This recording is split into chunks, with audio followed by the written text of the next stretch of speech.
കേരളം സമ്പൂർണ്ണ സാക്ഷരത നേടിയ സംസ്ഥാനം, സ്ത്രീ ശാക്തീകരണത്തിന് പേരുകേട്ട സംസ്ഥാനം, തദ്ദേശ ഭരണ സ്ഥാപനങ്ങളിൽ 50% സംവരണം സ്ത്രീകൾക്കു നൽകിയ സംസ്ഥാനം, രാഷ്ട്രീയ പ്രസ്ഥാനങ്ങളും സ്ത്രീ സംഘടനകളും സ്ത്രീകളുടെ അവകാശങ്ങൾക്കു വേണ്ടി നിരന്തരം പോരാടുന്ന ദൈവത്തിന്റെ സ്വന്തം നാട്. എന്നാൽ ഓരോ 4 ചുവരുകൾക്കുള്ളിലും പീഡനങ്ങൾ നിശബ്ദമായി ഏറ്റുവാങ്ങുന്ന ആയിരക്കണക്കിന് സ്ത്രീകൾ ഇന്നും ഇവിടെയുണ്ട്.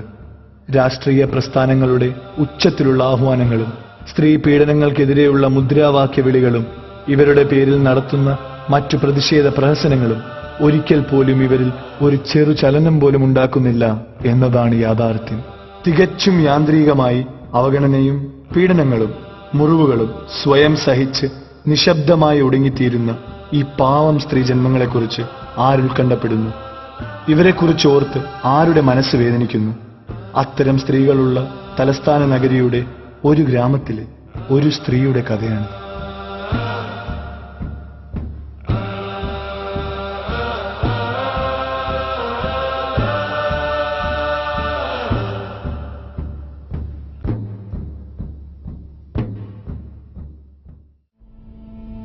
ഭർത്താവിന്റെ വേർപാടും വാർദ്ധക്യത്തിന്റെ അവശതകളും പാടെ തളർത്തിയ അമ്മയെ സ്വന്തം മകൻ വീട്ടിന് സമീപമുള്ള ആട്ടിൻകൂട്ടിലടയ്ക്കുന്നു.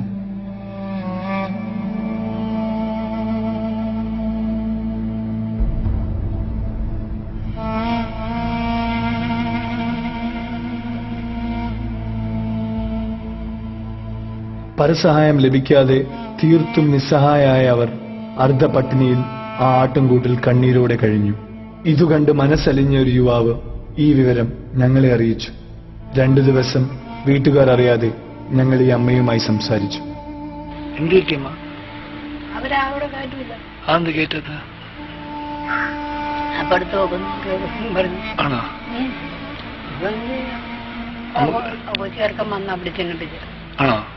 അമ്മ ഇവിടെയാണ് കുറെ കാലം അവര് വെളിയിറക്കി നിർത്തുകയാണ്. അടിയോ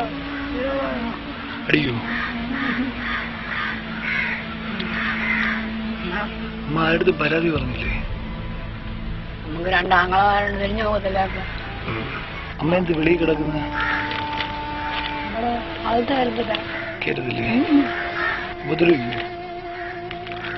അടിയാ മക്കളെ, ഇതൊക്കെ പറ്റായിരിക്കും.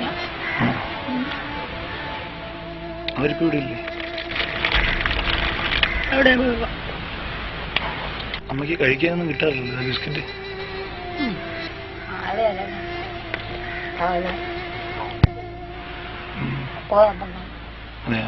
അമ്മ ആർക്കും പരാതി പറഞ്ഞില്ലേ? അമ്മക്ക് ഇവിടുന്ന് മാറിയേ കൊള്ളാന്നുണ്ടോ? മാറണോ? ആട്ടിൻകൂട്ടിലേക്ക് നീക്കിക്കൊടുക്കുന്ന ഭക്ഷണം ഒരിക്കലും ആ അമ്മയുടെ വിശപ്പകറ്റിയിരുന്നില്ല. കഥകൾ പറഞ്ഞു കൊടുത്തുകൊണ്ട് തന്നെ ഊട്ടിയ ആ അമ്മയ്ക്ക് വയറു നിറച്ച ആഹാരം പോലും കൊടുക്കാതെ തൊഴുത്തിലടച്ച ഈ മകനെ നാം എന്തു പേരിട്ട് വിളിക്കണം? ഒടുവിൽ എഴുന്നേറ്റ് നിൽക്കാൻ പോലും ആകാതെ മൺതറയിൽ കിടന്നുരുണ്ട ആ അമ്മ ഒരു കൈ സഹായത്തിനായി യാചിച്ചു. വിവരമറിയിച്ചതനുസരിച്ച് വനിതാ കമ്മീഷൻ എത്തിയതോടെ പലതരത്തിലുള്ള വിശദീകരണവുമായി മകനും മരുമകളും രംഗത്തെത്തി.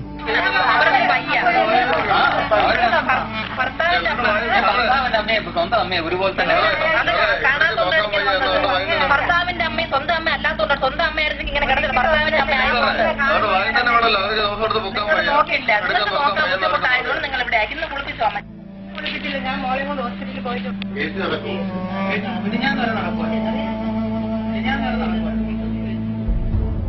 എന്നാൽ നൊന്തു പ്രസവിച്ച അമ്മയോട് കാണിച്ച ഈ ക്രൂരത പൊറുക്കാൻ കമ്മീഷനോ കണ്ടുനിന്നവരോ തയ്യാറാകാതിരുന്നതോടെ മകൻ അമ്മയെ വീട്ടിനകത്ത് കിടത്താൻ നിർബന്ധിതനായി.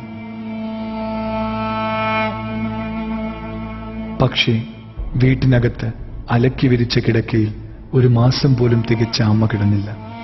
ഈ നശിച്ച ലോകത്തിൽ നിന്നും അവർ എന്നേക്കുമായി മുക്തി നേടി.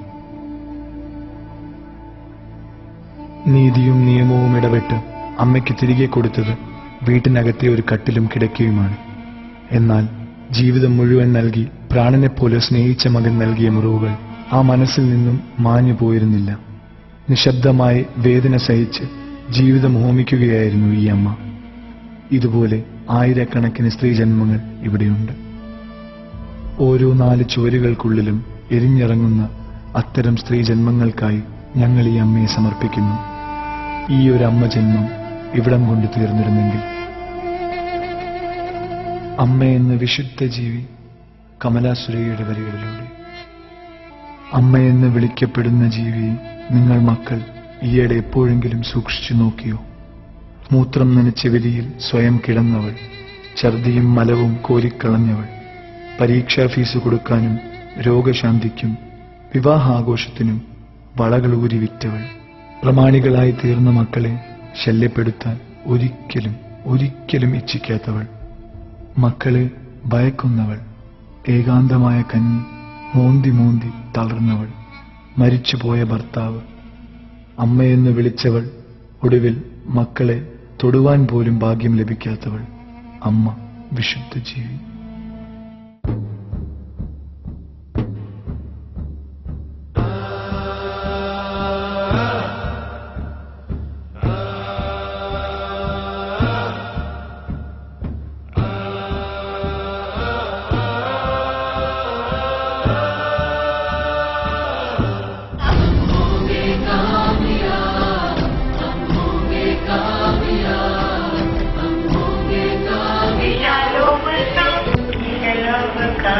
Deep in my heart, I do believe.